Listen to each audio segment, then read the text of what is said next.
Hola, hola Hola, gente de hola. Ludocrónicas y amigas invitados.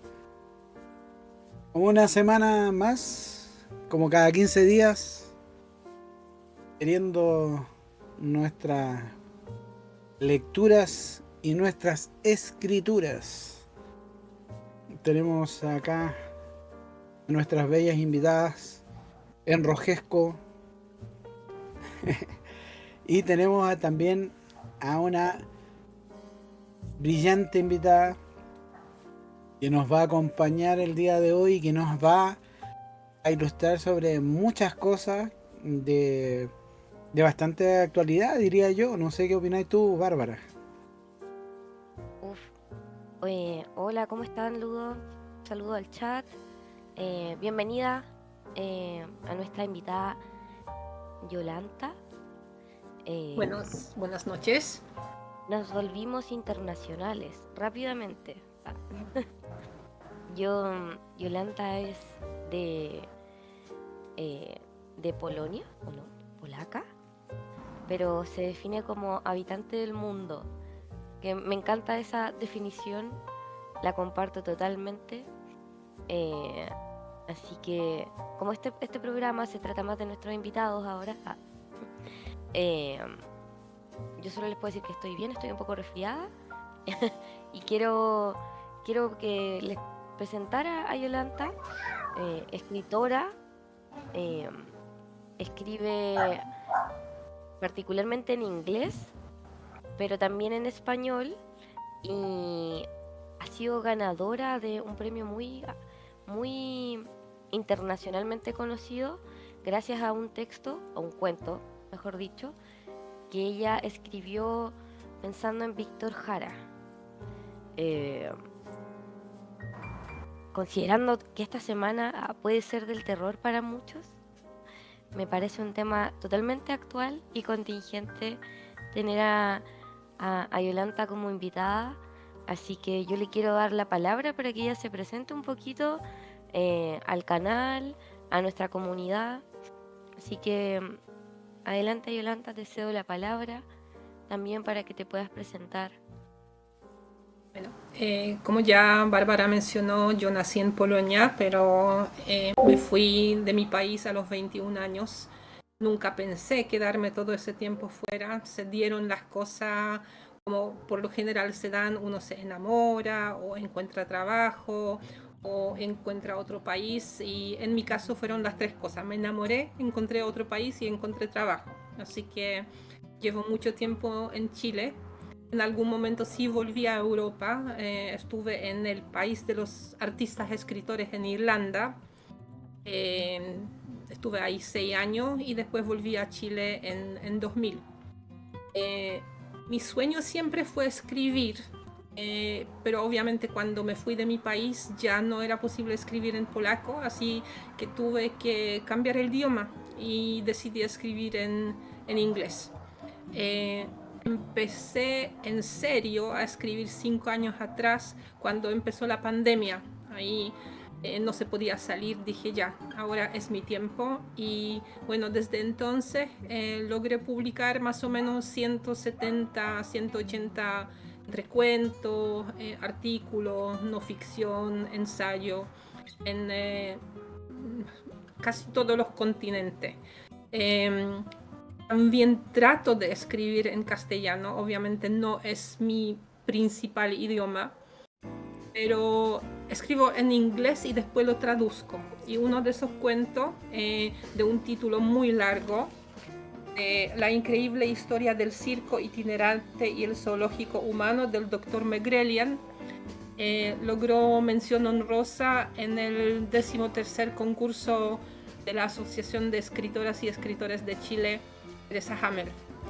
Es un cuento muy particular, eh, porque está dedicado a la última representante del pueblo Selknam. Ya se llamaba Lola Kiepa, y aunque el cuento no se trata de ella, está dedicado a ella, al pueblo Selknam, a sus tradiciones, a sus costumbres, y por esa extraña cosa de la vida, ese cuento lo escribí al mismo tiempo que salió la película de los Selknam con Alfredo Castro. Fue una coincidencia total, no sabía que iba a salir esa película. Quizás fue un tipo de energía del universo que hizo que me llegó una inspiración para escribir ese cuento. Bueno, eso es más o menos un poquitito acerca de quién soy yo, de qué escribo. No sé si tienen algunas preguntas que me quieren hacer. Yo más que pregunta, tuve la oportunidad de leer el fragmento del cuento y me parece que te hace poca justicia diciendo que escribes en español con poca justicia. Yo lo vi bastante cercano eh, y veo que de repente el hecho de aproximarse de alguna manera nos hace más cosmopolitas, porque hemos tenido acá también una escritora de México y conforme vamos pasando, la gente tiende a creer que está más ajeno cuando escribe que lo que realmente parece. A mí me da la impresión de que por la forma, por lo que vi de escribir, y tú me aclararás eso, por la forma de escribir, está bastante emparentado con cómo proponemos nosotros nuestra manera de narrar. Y yo veo que, por supuesto, articulando desde los Selknam, desde la memoria, desde evitar el olvido, se nos hace más fácil comunicar países tan diversos como los que tú planteas. Tú querías Polonia, Irlanda. Creo que hay un poco de común en todos ellos y uno de esos es la memoria. Entonces, me gustaría que nos plantearas tú cómo haces esa inspiración para que tenga ese nivel de evocación, que evoque memoria, que nos eh, transporte a ese lugar. El proceso de escribir por lo general empieza con algo súper simple. Puede empezar, por ejemplo, con un título. Me imagino un título y de ahí surge el cuento completo, empezando solamente con 3 o 4 palabras. A veces es una imagen. Yo tengo un cuento publicado tanto en castellano como en inglés que se llama Las aves de paraíso. Y ese cuento llegó a mí, se me ocurrió cuando estaba paseando mis perras en las cercanías de mi casa, y muchos jardines tienen las flores que se llaman las aves de paraíso. Pero el cuento no trata exactamente de las flores, sino trata de los pájaros, de las aves de paraíso, que se parecen tanto a las flores, o más bien las flores se parecen a los pájaros. Entonces, una imagen puede resultar en un cuento completo. Y por ejemplo, en el caso del cuento de Dr. Megrelian, surgió del nombre. Yo lo encontré un día leyendo acerca del lejano oeste, de un caballero que se llama Megrelian, y de ahí surgió todo el cuento del circo itinerante, cómo se relacionó ese zoológico humano con la historia de Chile, porque en los zoológicos humanos alrededor del mundo exhibían la gente indígena de América del Sur, de Asia, de África, y de ahí, de un solo nombre de una persona, escribí un cuento que tiene 10, 12 páginas. Entonces el proceso es muy variado y puede empezar con una imagen, una palabra, algo que vi en el internet, en un libro. La verdad es que son procesos muy diferentes en cada cuento o en cada artículo. En el caso de no ficción, por lo general es una respuesta a alguna noticia o alguna conversación. Por ejemplo, uno de mis últimos artículos que se publicó hace 2 semanas atrás surgió de una conversación que yo tuve con una señora de mi edad. Estábamos hablando de música y ella estaba escandalizada de las letras de Bad Bunny. Y yo me acordé de una conversación que tuvo mi abuelo con mi hermana. Mi hermana es 10 años mayor que yo. Mi abuelo estaba escandalizado con una canción de los Beatles. Él la encontraba escandalosa, horrible, terrible. ¿Cómo alguien puede escuchar una música, una letra tan terrible? Y me imagino que cada generación tiene ese terror a lo que no entiende. Entonces me puse en la situación de mi abuelo con esa señora, porque estábamos pensando, esa música, esa letra es un poco escandalosa, no nos gusta mucho. Pero cada generación tiene su tipo de música, su tipo de letra, su tipo de poesía, y hay que aceptarla. No es mejor, no es peor, es distinta.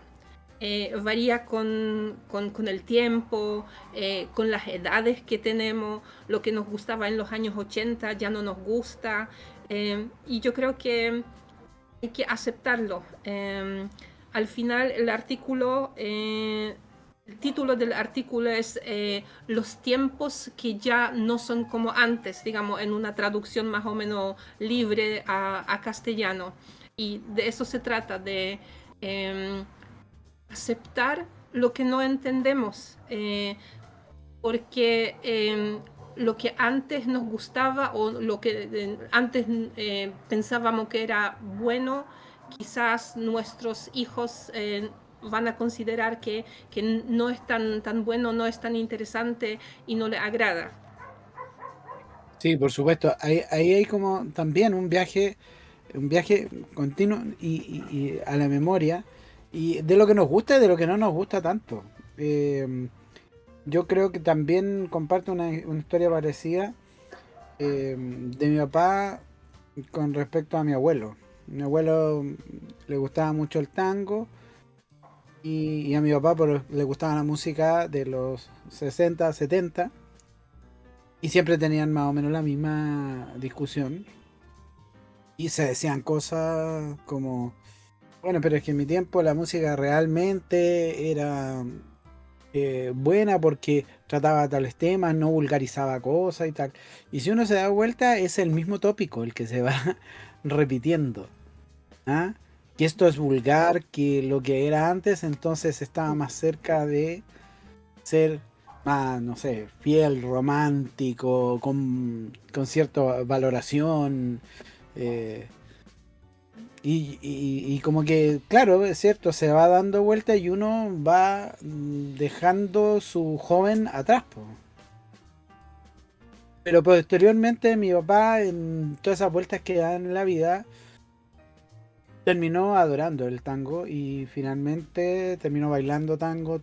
Se fue a Argentina, a- ahí por allá ganó un segundo lugar en un baile. Entonces me decía, tanta vuelta que da la cosa, tantas vueltas que tenemos para comprendernos. Pero Es si muy alguien no circular. rescata eso, exacto. Uh-huh.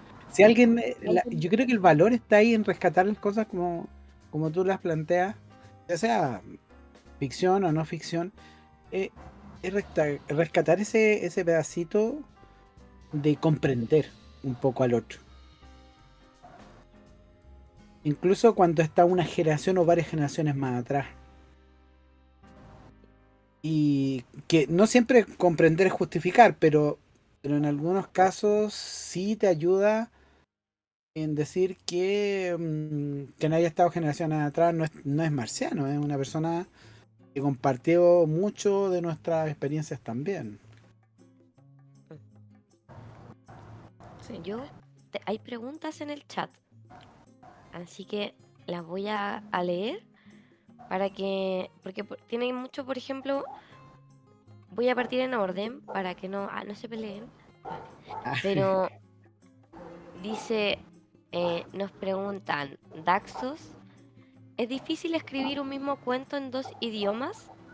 Y agrega además, porque claro, distinto es cuando se hace una traducción o interpretación que cuando es uno mismo que tiene la idea pura y tiene que plasmarla en dos idiomas que quizás cada uno tiene estructuras y particulares que no tiene el otro. Eh, y voy a aprovechar al tiro de las preguntas, pero dice también que es una pregunta muy banal, ¿no?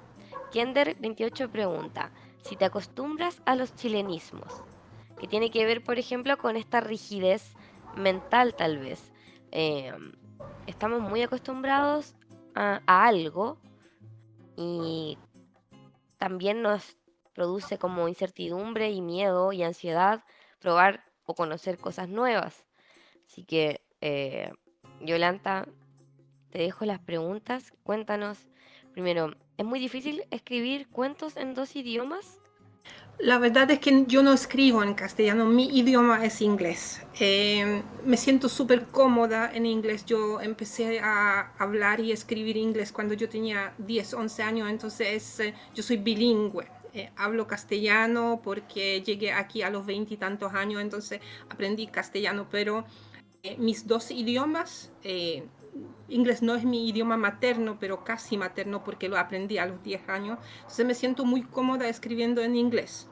Así que lo que hago, escribo en inglés y después lo traduzco y tengo una editora que lo pule un poquitito para que sea así como más parecido al idioma original, digamos, al idioma a castellano.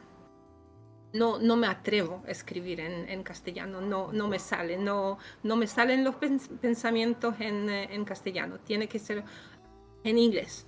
Tampoco escribo en polaco. Yo estuve ahora, hace 2 semanas atrás en Polonia y me toma 3, 4 días para hablar como una polaca nativa, porque se me olvidan las palabras. No lo ocupo mucho, quizás 1 o 2 veces al mes, hablo con mi hermana por teléfono, pero el idioma es como una bicicleta. Una vez que te subes, sigues. Te bajas por un año y se te olvidó cómo pedalear, pero es después fácil volver. Y los chilenismos, bueno, yo tengo 2 hijos adultos, pasé aquí una gran parte de mi vida. Para mí los chilenismos ya están dentro de mi vocabulario. De hecho, cuando viajo fuera de Chile, todo el mundo me dice, hablas como una chilena.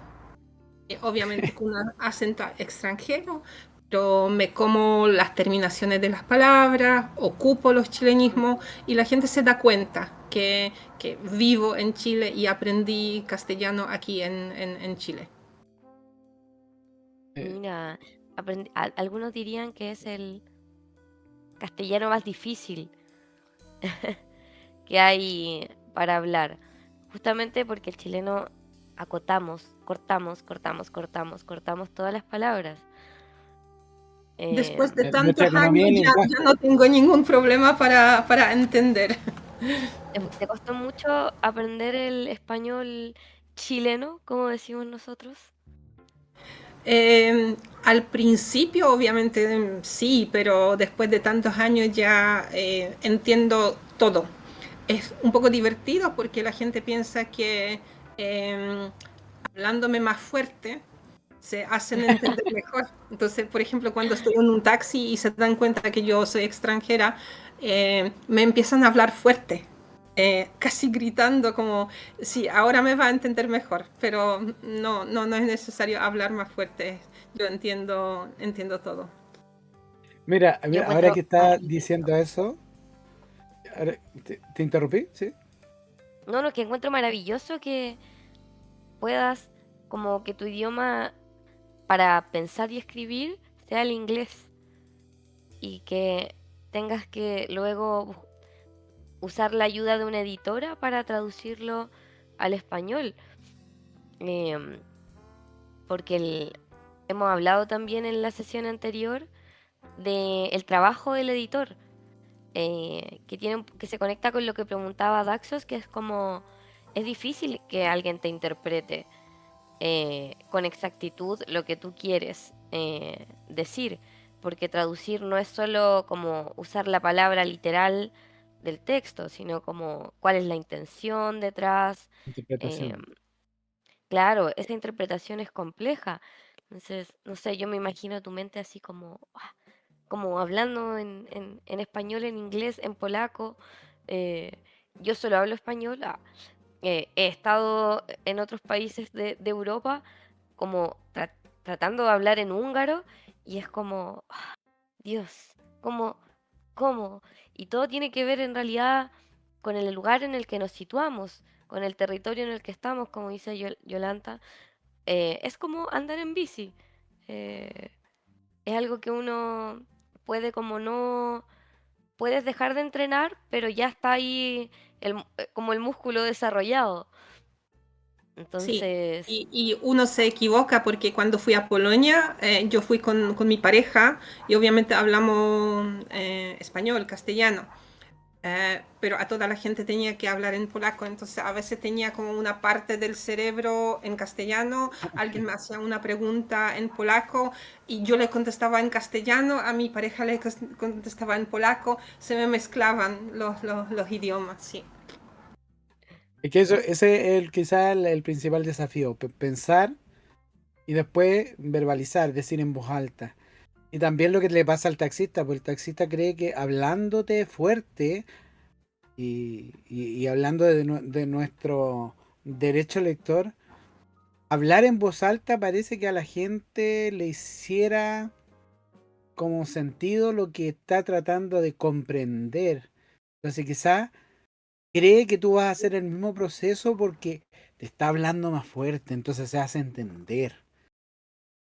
Y, y yo no sé, pero ya que estamos, a ti, cuando tú tienes que eh, decir algo, que sea una pequeña frase, cuando tienes que decir algún pequeño discurso o algo así, ¿cómo lo haces? ¿Te lo repasas mentalmente o hablas, lo pones en voz alta primero para ver cómo te escuchas y ahí Yo vas trabajándolo? creo que mis hijos lo definieron exactamente lo que pasa en mi cerebro. Ellos dicen, cuando eran más chicos, decían, cuando mi mamá habla en castellano, todo está bien, no se preocupen. Cuando habla en inglés, empiecen a preocuparse. Cuando gritan polaco, corran. Entonces, esa es como Excelente. lo que pasa en mi cerebro.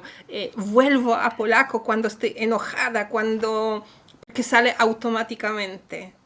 Inglés es como la segunda muleta, ¿no? Castellano a veces tengo que pensar, pero inglés y polaco no, me salen en forma natural. Castellano igual, a veces se me olvida alguna palabra, alguna estructura gramatical. Yo nunca aprendí gramática en castellano, yo aprendí hablando. Estoy estudiando alemán ahora porque a mí me interesa mucho el proceso de cómo uno aprende los idiomas, porque yo en algún momento fui profesora de inglés. Entonces me Ujú. interesa el proceso. Y estoy esperando ahora ese momento. Llevo 7, 8 meses estudiando. Estoy esperando el momento cuando las palabras en alemán dejen de sonar extranjera. Todavía me suenan muy extranjera. Eh, en castellano ya no. Escucho una palabra, sé que es castellano. No, no tengo que pensar, no tengo que recurrir a un diccionario mental. Salen naturalmente. Alemán es todavía para mí un idioma extranjero. Escucho una nueva palabra, no la entiendo, tengo que buscarla. Pero en algún momento yo sé si sigo estudiando, se borra esa frontera del extranjero a un idioma que ya manejo. lo encuentro También, bueno, maravilloso. tienes bastante tiempo aquí. Claro, Sí, sí. nosotros Entonces, hablando con ella como si estuviera hace pocos años en Chile y está recién hablando, no, y lleva montonera de tiempo en Chile.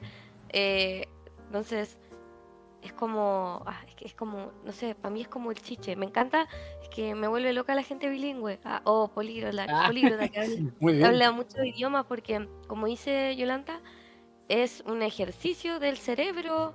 eh, adaptarse a un idioma. Siempre dicen que es como mejor eh, pensarlo en inglés y hablarlo.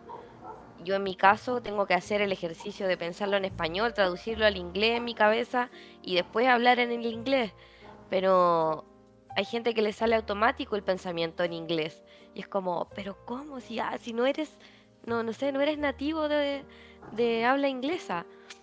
Y me encanta que haya gente que no tiene esa barrera como impuesta por las fronteras, por decirlo así.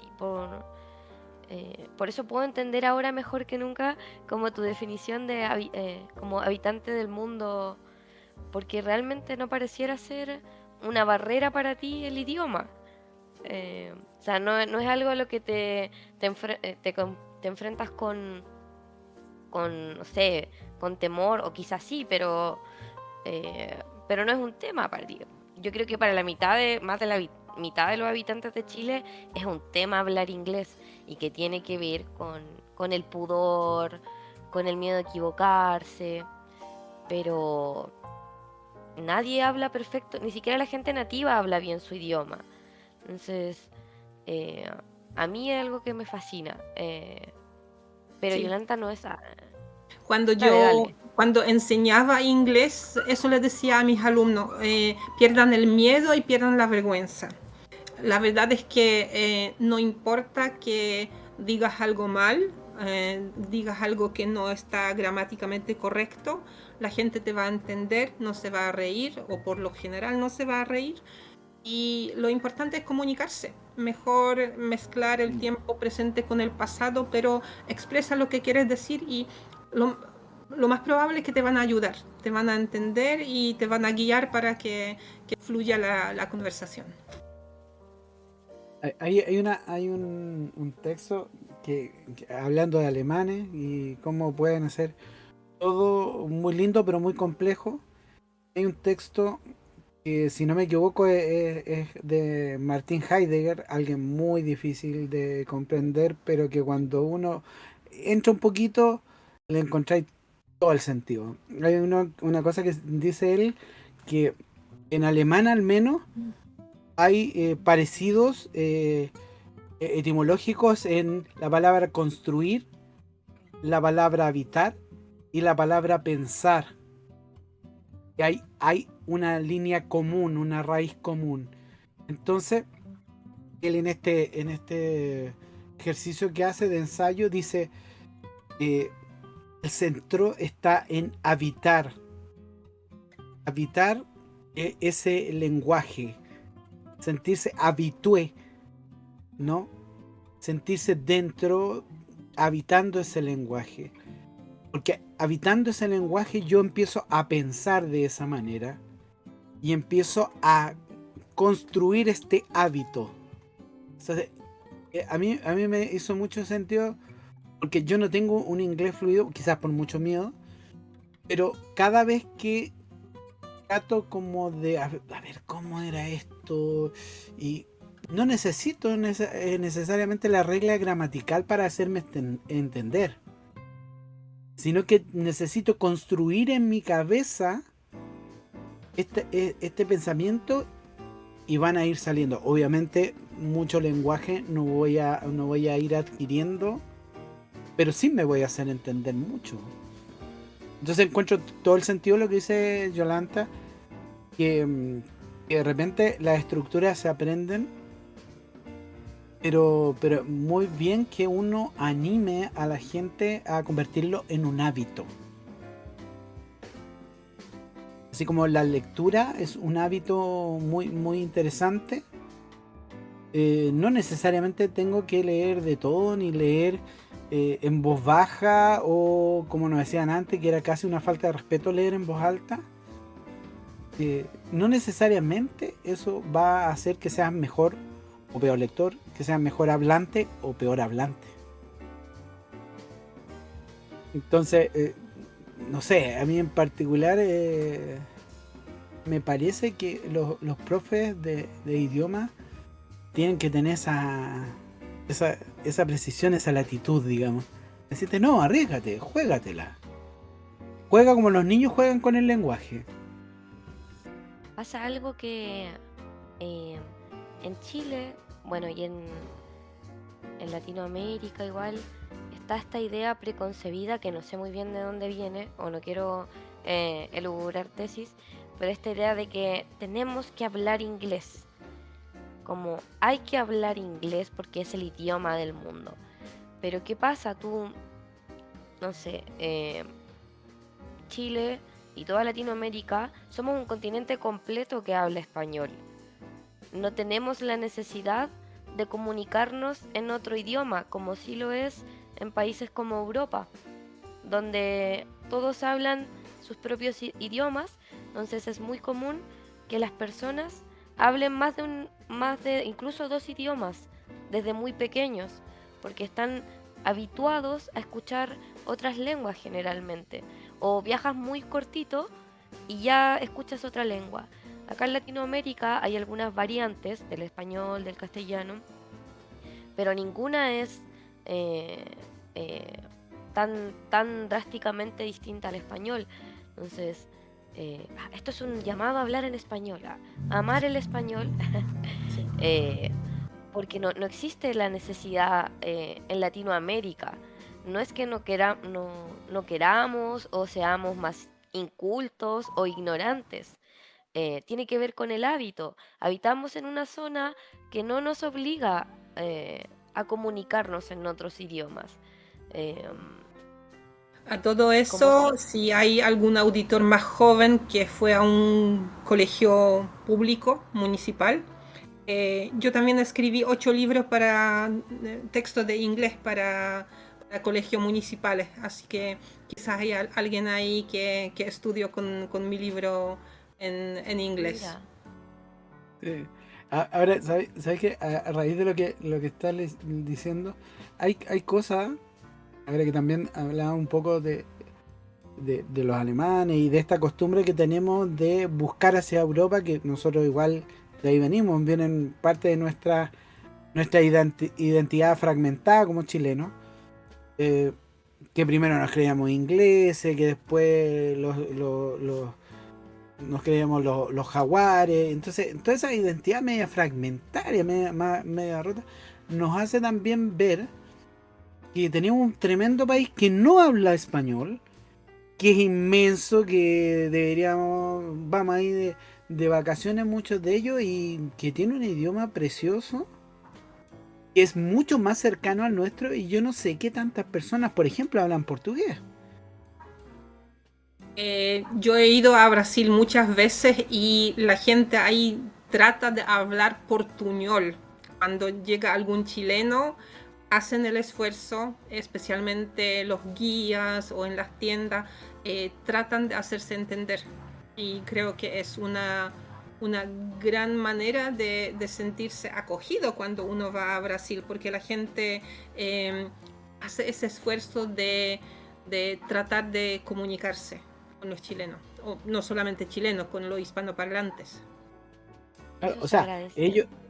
¿no? Y además un sentido también muy inteligente del turismo, de la acogida cultural que tiene que tener toda empresa turística y también de relacionarse.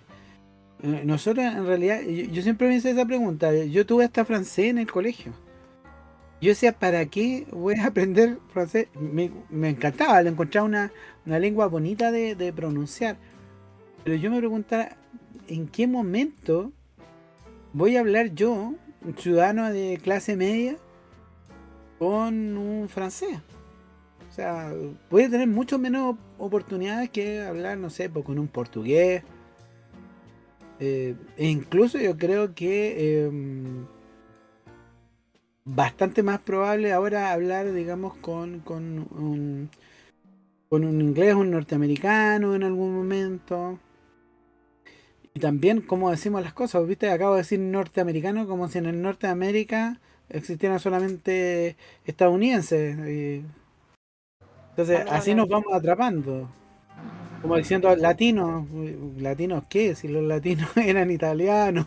De ahí vienen. O sea, las palabras hacen cosas de repente y nos hacen un poquito de trampa. Y, eh, tiene que ver con toda esta como idea de tener una identidad, de habitar un lugar. em, Así que yo creo que deberíamos, a ver, hoy día, para no perder nuestro foco de Ajá. primera impresión, ustedes saben que nosotros eh, hemos venido trabajando una parrilla con derechos lectores, eh, y ya que hemos hablado mucho hoy día de manera totalmente genuina sobre como, no sé si esto es lingüística, pero como de idiomas. em, Hoy día traíamos el derecho a leer en voz alta, eh, que tiene que ver con cómo queremos leer. Y, y le habíamos pedido a Yolanda que nos leyera ella en voz alta un pequeño extracto de uno de los cuentos que no sé si es un cuento que tú escribiste, ¿no? Entendí Sí, que sí. sí. Así que eh, quería como cederte también el micrófono para que pudieras leernos en ese hermoso español con acento polaco que tienes, que me encanta. Así que te cedo el espacio para que puedas también presentarnos un poco de tu obra, de cómo escribes lo que escribes. Bueno, brevemente de qué se trata el cuento del doctor Megrelian. Se trata de un chico estadounidense quien se apropia de la identidad de doctor Megrelian, compra un circo itinerante y zoológico humano, y una de las principales atracciones de ese circo es una mujer Selknam con su pequeña niña. La mujer logra de escapar con su hija, pero sabe que no puede volver porque está en los Estados Unidos, lejos de su casa. Entonces voy a leer la última parte del cuento, qué pasa con esa mujer y qué pasa con su hija. El Auchen se echó a correr. Corrió tan velozmente como nunca lo había hecho antes, ni siquiera cuando solía cazar a los veloces guanacos magallánicos en busca de su carne y piel. Agárrate del cuello, agárrate fuerte y Am correrá como el viento que silba en las llanuras de Vintec. Pronto estaremos en casa, susurró sin perder el ritmo. Ella cantaba a la pequeña oreja de Crea, la oreja por la que los cazadores blancos pagarían $1, pero la que nunca obtendrían. Volteó la cabeza. Nadie la seguía. Al llegar al lago, apretó a la niña a su pecho. Ahora escucha, pequeña, cierra los ojitos, ciérralos muy apretaditos y no los abras hasta que Am te diga, hasta que no volvamos a casa. ¿Entiendes? La niña asintió con la cabeza. Un paso, dos, tres. El agua le llegaba hasta la cintura cuando los pies de la pequeña tocaran la superficie. 4, 5, 6. Ahora, cariño, ahora, cierra los ojos. Los labios de la madre acariciaron la cabeza de su hija. Es una pena que la pequeña Crea naciera justo cuando el cruel hombre blanco ha destruido el estilo de vida de los Selknam, el estilo de vida con utensilios de piedra, arcos y flecha y ropa de piel, lamentó Lelauchen. Sabía que no podían volver, ya no quedaba nada. Todo lo que les esperaba era esquivar hombres montados en caballos con palos de metal, rugían como los lobos marinos y escupían fuego. Nada más que ser asesinado, mutilado o como ella y la bebé, exhibidos en zoológicos humanos. $1 para ver, $2 para tocar. 7, 8. El agua las salpicaba. El agua tranquila y calmante las envolvía en sus brazos reconfortantes. En su mente estaba nadando nuevamente con las focas y los delfines. Había regresado al frío canal que los invasores extranjeros llamaban el Beagle. 9. Extendió su mano a Temauquel, el dios de los Selknam, que las esperaba al otro lado del lago para recogerlas en su brazo. 10. Desenganchó los brazos de Crea de su cuello, dejando que la niña se hundiera hasta el fondo del lago, ajeno que a partir de entonces iba a ser su hogar.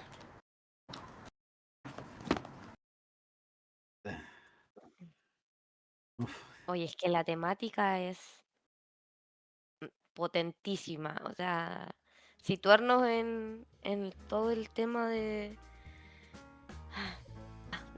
la persecución y la masacre del pueblo Selknam ya me parece eh, una temática muy dura. Eh,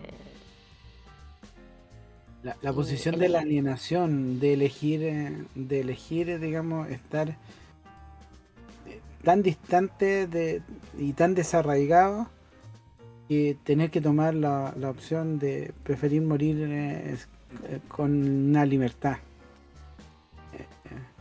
Me, me provocó un poquito de angustia.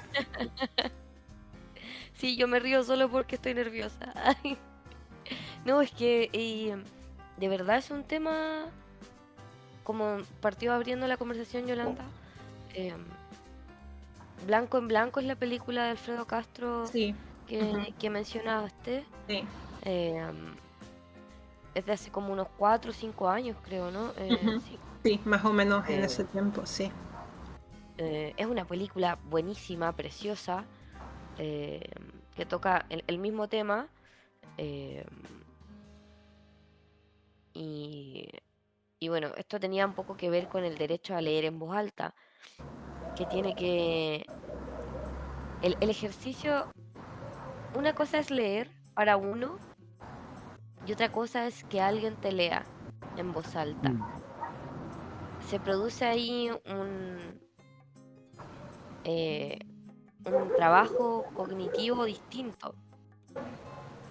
Tú puedes, mientras te van relatando, pues tienes esta posibilidad como de evocar, imaginar, que si tú lees tú solo, igual ocurre, pero el cerebro también está tratando de decodificar las palabras, entonces hay otro ejercicio ahí. Sí, Entonces, cuando alguien te lee en voz alta, sí. es... Yo escucho mucho audiolibros en YouTube, por lo menos 2 audiolibros por semana. Y tengo que decir que la inteligencia artificial jamás va a reemplazar la voz humana. Eh, puede tener buena intonación, puede tener muchas cosas, pero la, la emoción, las expresiones de la voz humana creo que nunca se van a reemplazar. Yo acabo de terminar un libro que fue leído por inteligencia artificial bastante bien, el libro de Isabel Allende, Mi nombre es Emilia del Valle.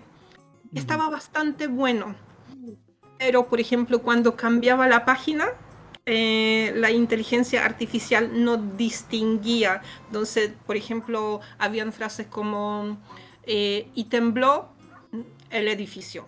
Eh, habían esos cortes que un humano no habría hecho al terminar la página.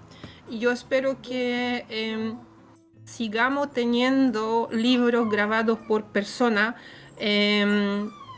porque son lejos lo mejor que uno puede tener para escuchar en voz alta. A mí me encanta escuchar libros, me gusta mucho. Mucho más que leer yo, porque puedo escuchar en cualquier parte. Paseando con los perros, haciendo aseo, trabajando en el jardín, tengo los audífonos y escucho los libros a cada rato. La evocación parece ser como mucho más emocional. El relato te llega cuando viene desde un otro, como con poco decía Bárbara y como reafirmas tú, eh, una experiencia un tanto distinta, un eco quizás mucho más certero, como con la noción de que no soy yo quien me lo estoy inventando, no soy el que estoy eh, de alguna manera masticando solo, es como hay otro quien me está haciendo sentir lo que y me está compartiendo de alguna manera algo que yo por mí mismo no tendría la misma calidad, en la misma calidez incluso. Cuando te escuchaba y también, bueno, un poco leyendo, leyendo cosas que tú has escrito, porque no escribes cosas fáciles. ¿Ah? No escribes cosas fáciles de digerir en el corazón. Y tú decías, de alguna manera ocupas un punto de entrada que parece bastante casual, pero llega a cosas como muy profundas. Creo que leí por ahí que también ha escrito sobre Colonia Dignidad, eh, un tema que si no te llega al corazón realmente tendrías que ser una IA nomás. No tendrías que ser una inteligencia artificial para que no te llegara al corazón. Y en ese sentido quiero preguntarte, ¿cómo se hace ese, ese paso necesario para no vulgarizar una experiencia tan dolorosa, pero hacerla cercana? Porque de alguna manera por ahí están los límites, ¿no? Hace unos programas atrás nos pasaba, a mí por lo menos me pasaba, que yo leía cosas, por ejemplo, sobre el holocausto y sobre las novelas holocausto que uno ha escuchado tanto y en algún momento como que te rutiniza un poco. ¿Cómo ir todavía tener ese corazón, ese palpitar? ¿Cómo lo haces con temas tan complicados como lo que hemos hablado? Em, Hay algunos temas que yo noto que escribo mejor que otros y que reciben aceptación mucho más rápido que otras cosas que escribo. A mí me gusta mucho el humor. Humor es difícil escribir. No siempre resulta, dado que los sentidos de humor en distintos países son diferentes. Pero yo noto que cuando escribo algo que es muy emocional para mí, rápidamente encuentro alguna revista o alguna publicación que lo acepta. Es como expreso cosas que están muy importantes para mí. Por ejemplo, el último viaje que hice a Polonia fue distinto a los anteriores porque estoy en una etapa donde estoy pensando si me quiero quedar aquí o quiero volver. Varios motivos. Volver porque mis hijos están, uno ya se fue, otro está pensando. Estoy así como entre un país y el otro y escribí un ensayo, eso se llama memoir, de la dicotomía de ser. El título es la dicotomía de ser. Porque una parte de mí está aquí y la otra está en Polonia. Cuando estoy allá, extraño a Chile, y cuando estoy en Chile extraño Polonia. Nunca me siento completa. Esa dicotomía de ser y no ser. Y escribí ese ensayo y lo envié tal como estaba. Literalmente llevaba una semana, algunas correcciones, y lo aceptaron en una publicación. Y yo creo que cuando uno le pone mucha emoción, mucho corazón, mucha lágrimas y sangre casi, creo que se nota en el trabajo. Tú mencionaste el tema de Colonia Dignidad. Bueno, estoy tratando de escribir una novela acerca de adopciones ilegales en Chile. Y ese tema, la palabra no es apasiona, me interesa mucho porque he tenido la oportunidad de hablar con la asociación que se llama Las Madres de Silencio. perdieron a sus hijos justamente durante el tiempo de la dictadura y nunca más pudieron recuperarlos. Algunas sí los recuperaron, pero la relación ya no es la misma, justamente por el tema de idioma. Se pueden querer mucho, pero no se pueden comunicar como se comunica una madre con su hijo que habla el mismo idioma. Es un tema muy difícil, es un tema que cuesta entender, pero creo que vale la pena hacerlo, porque es parte de la historia de ustedes, parte de la historia que ojalá nunca más se repita ni aquí ni en ningún otro lugar. Sí, fíjate los motivos que plantea tu lectura. La nostalgia, en principio, la nostalgia de cuando uno está situado eh, en un lugar y quieres estar en otro. La nostalgia que se te vienen de esas cosas. Después, la nostalgia cuando estás en el otro lugar donde te has sentido de alguna manera acogida. Y también, lo que te decías tú, una de las motivaciones más importantes es tomar en consideración a tus hijos. Y de que también la nación de uno son nuestros hijos, nuestra generación. Y cómo también lo reflejaste a partir de estas madres completamente desarraigadas de sus hijos, alienadas de sus hijos. Y cómo esa situación resulta en una pérdida del sentido.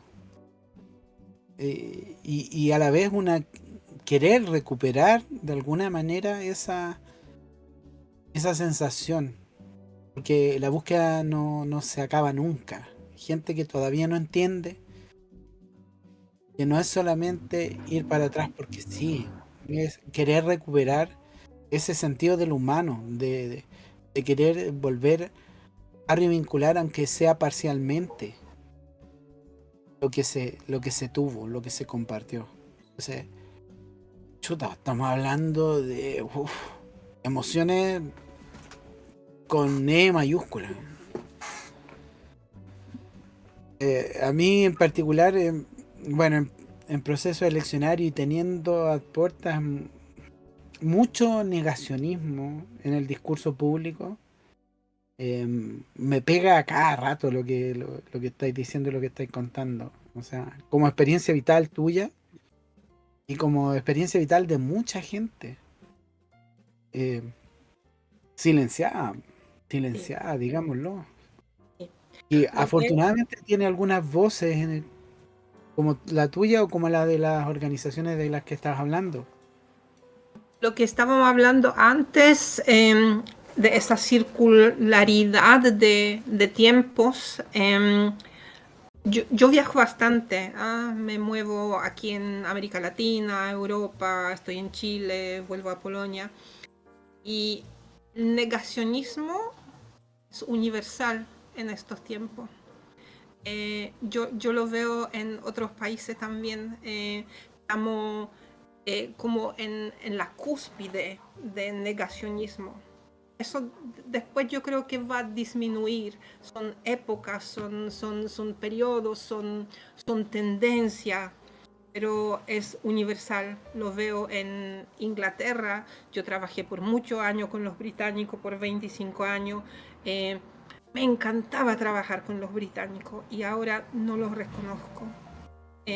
Son lo que veo en las redes sociales.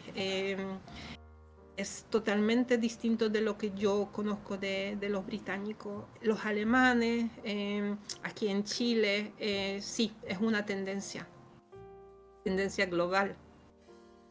Que, eh, comillas, muy comillas, m- me contenta saber que es no es una percepción mía personal, sino como algo que se está generando a nivel eh, mundial.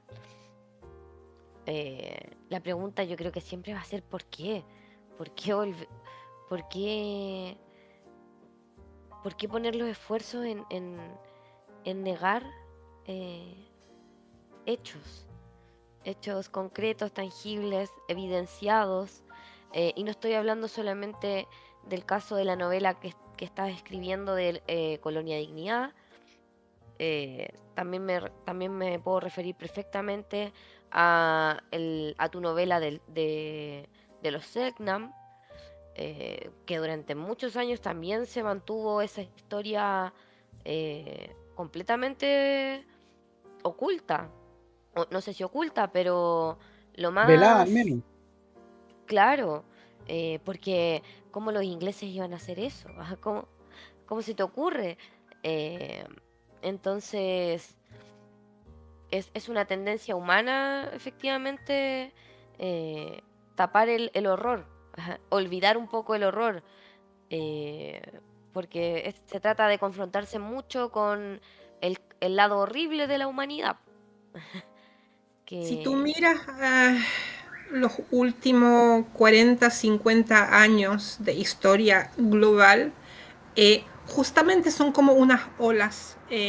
Tiene la Segunda Guerra Mundial, después tuvimos un poco de paz, un poco de tratar de vivir o atrapar nuestros sueños, después vino la Guerra Fría, pues se acabó, volvimos a un poco de paz, después llegó de nuevo.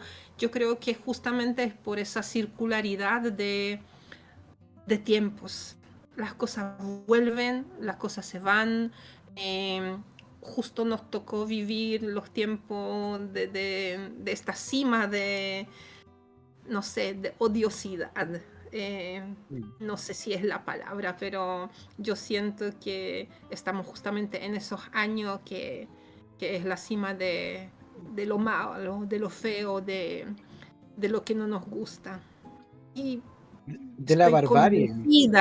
estoy convencida de que eso sí va a terminar y vamos a volver de nuevo a esas épocas donde perseguimos los sueños de comprarnos un auto, viajar y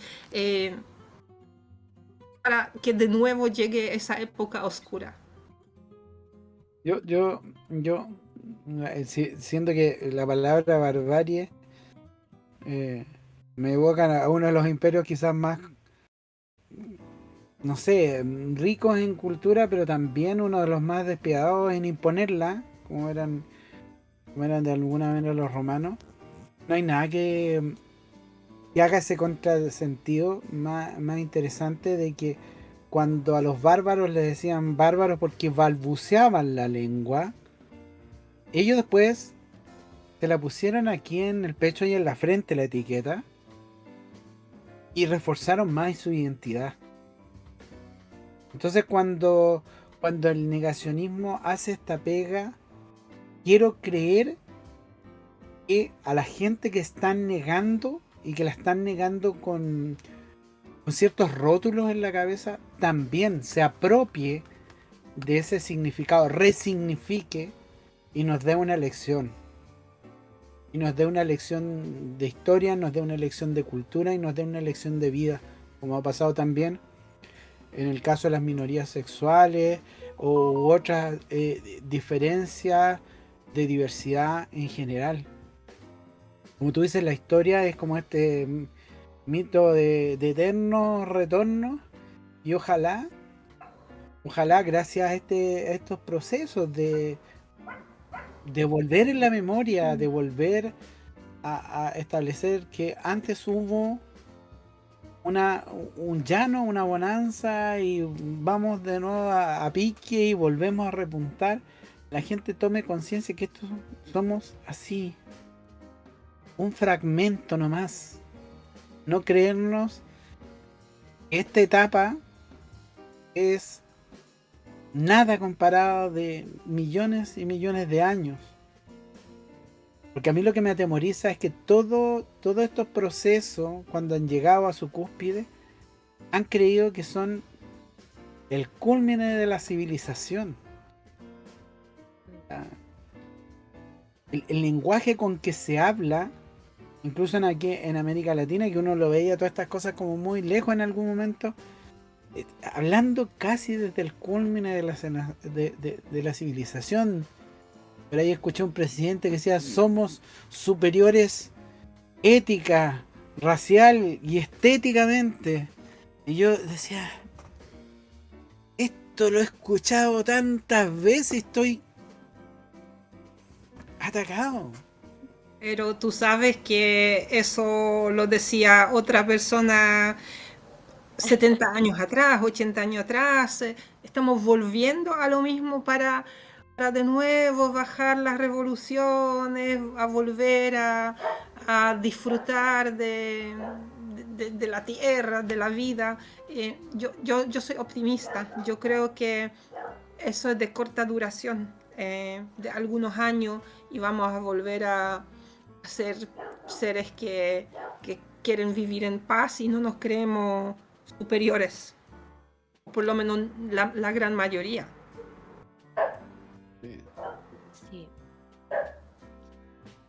Es complejo. Es complejo. La vez pasada también hablamos de un proceso que más bien desde la espiritualidad, había mucha gente que recurre, digamos, a conocerse a sí mismo, y es uno de los caminos. Y quizás es uno de los caminos que uno debiese hacer internamente, porque el conocimiento de uno mismo ojalá bastara para todo.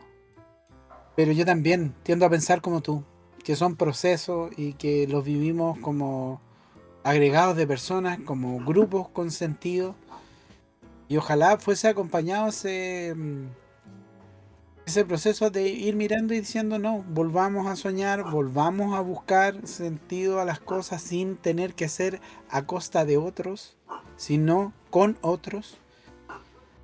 Y también, bueno, si eso viene desde el nivel individual de la persona, bien, pero si viene acompañado de ver a los otros como grupos de personas, mejor aún. Yo tengo un cuento que lo escribí hace 4 años atrás y también fue desde un título, porque se me ocurrió así como un pensamiento. El título del cuento es Sin la noche no se ven las estrellas. Si nosotros vivimos una vida apacible, una vida feliz, contenta, nos acostumbramos demasiado.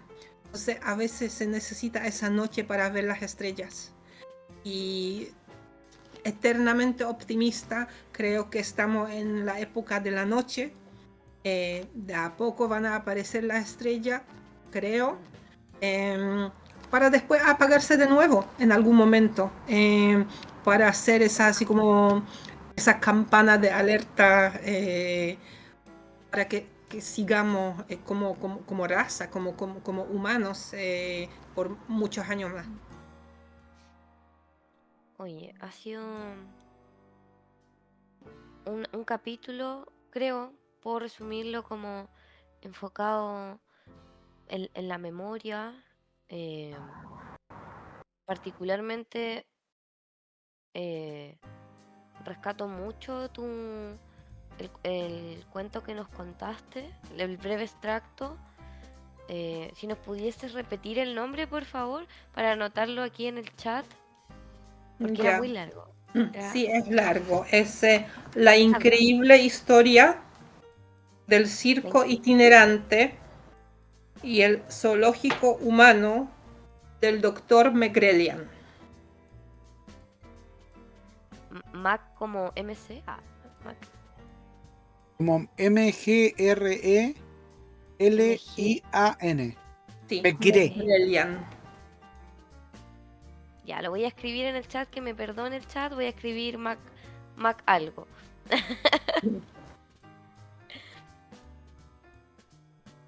Y después lo voy a tener que leer porque es realmente... ¿Dónde lo podemos leer? Yo te voy a, bueno, está en este libro, pero yo te lo voy a mandar, ¿sí? Te voy a Ya, mandar el cuento por WhatsApp. Si quieres, después lo compartes con quien quiere leerlo. Muchas gracias. ¿No está como en ninguna plataforma digital para leerlo? Está en inglés en todos los lados, pero en Ya, castellano está solamente en el libro. Sí, está ya. en castellano, en inglés tuvo muy buena recepción, creo que lo tomaron unas seis revistas, pero en castellano solamente en el libro. Miren.